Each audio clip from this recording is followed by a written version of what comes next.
Samantala, may multiple organ infection at nabuwalang-buhayang si Lolong bago siya pumanaw.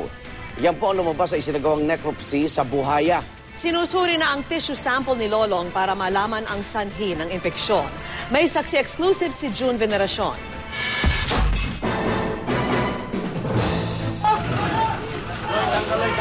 Sa timbang niyang mahigit 1,000 kilo at habang mahigit 20 talampakan, kinatakutan at kalaunay hinangaan si Lolong.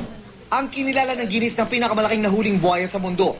Pero sa loob pala ng dambuhal ng katawan, nanghihina na at tadtad ng sakit ang kanyang mga major organ.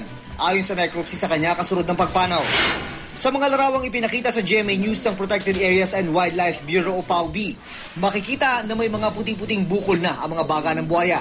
May mga pasari ng kanyang puso, nalulusaw ang mga kidney, namamaga ang atay, at dumudugo ang bituka. Based dun sa nakita dun sa lesions, talagang hindi na rin siya tatagal. May multiple organ infection. Base rin sa report, tila matagal nang iniinda ni Lolong ang mga infeksyon na posibleng bacterial daw. Mukhang chronic yung dating kasi maraming adhesions, yung dikit-dikit. Nagdidikit-dikit na yung mga organs niya. So, maaring before pa siya nahuli, meron na siyang infection.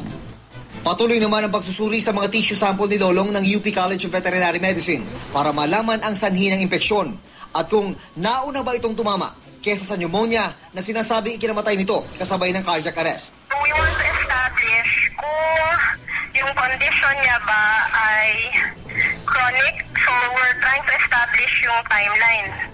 Kung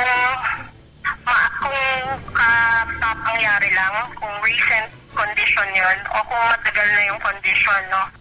June Veneracion ang inyong saksi.